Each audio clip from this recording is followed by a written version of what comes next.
Olivier Mitterrand, bienvenue, bonjour. Merci Bonjour. de votre participation à cette interview. Vous êtes mécène et parrain de la Fondation depuis une dizaine d'années.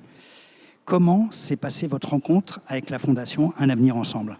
Alors ça s'est passé à travers Pascal Cogé, que je connaissais, et qui un jour m'a demandé de venir la voir et de répondre à son appel de partenariat. Et ce parrainage, il lui posait problème parce qu'elle n'avait pas trouvé de parrain pour la commune de Noisy-le-Sec. Et donc, tout de suite, on a répondu oui. Et ma fille, quelques années plus tard, a elle-même repris 2 parrainages dans la même commune. Donc, vous avez combien de filleuls que vous accompagnez ? Et votre fille, 2 filleuls ? Donc moi-même, j'ai accompagné 2 filleuls dans cette même commune qui sont aujourd'hui diplômés, Bac+5, qui sont l'un et l'autre sur le marché du travail, avec de belles spécialités, l'un en informatique, l'autre une jeune fille, jeune femme en biologie. Et j'accompagne désormais une jeune qui est en terminale, qui elle est à Aubervilliers et qui se destine sans doute à des études de médecine. Donc vous les accompagnez dans la durée, avec une proximité jusqu'à une insertion dans la vie d'étudiant et professionnel réussie. Absolument. Et donc ce que je fais avec ma dernière filleule, c'est que je l'écoute beaucoup.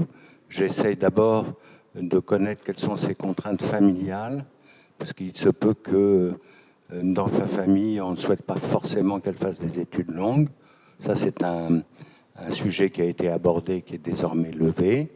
Et puis, ensuite, l'accompagner, là, elle est confrontée au choix entre médecine ou école d'ingénieur. Donc, je vais l'écouter, je vais essayer de la conseiller. Alors, cette journée, cette première édition du Cercle des ambassadeurs repose sur la notion de mérite et d'égalité des chances. En quoi ce sujet vous inspire ? Parce que vous semblez être nourri par cette approche d'aide. Alors, c'est un sujet que je connais également indirectement parce que j'ai milité au sein de la Fondation de l'École Polytechnique où il y a un volet égalité des chances qui est tout à fait important. Et puis, je suis membre du conseil d'administration de la Fondation Dauphine. Et là aussi, dans l'université de Dauphine, le volet égalité des chances est très important.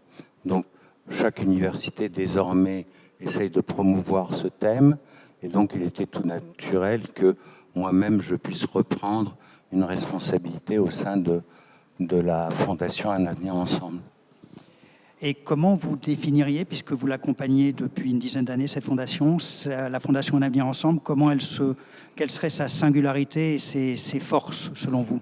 Alors, moi, mon correspondant, après, donc, au moment du premier partenariat, ça a été un monsieur ancien proviseur qui s'appelle Jean-Claude Durand, ancien proviseur du lycée Buffon, je crois, et qui a toujours été à ma disposition et surtout à la disposition, bien sûr, des filleuls, qui est un homme tout à fait remarquable. Il devait être là ce soir, je ne l'ai pas vu, et qui a toujours été le correspondant ou le référent entre moi et puis la Fondation, et qui a toujours suivi, mais dans les détails, les jeunes filleuls, leur dossier de financement, leurs souhaits dans tel et tel domaine. Un homme tout à fait remarquable. Donc c'est cette qualité de l'équipe de Un Avenir Ensemble aussi qui fait que j'ai renoué mon partenariat. Vous êtes fidèle en tant qu'à la fois parrain et mécène. Absolument. Donc un double apport de votre part auprès de la Fondation, et vous nous expliquez effectivement que vous rencontriez aussi la famille et le proviseur ou les CPE, le conseiller principal d'éducation, pour accompagner au mieux vos filleuls. Alors ça, c'est une étape très importante qui va s'accomplir là.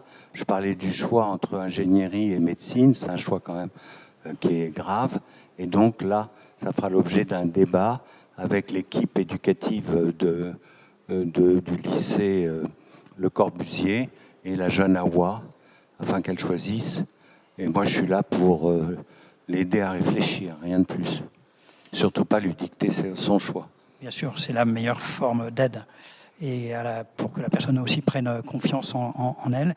Merci pour tout ce que vous faites pour la Fondation et merci pour l'intérêt et d'avoir participé à cette interview. Olivier Mitterrand, merci. C'est la moindre des choses. Merci à vous.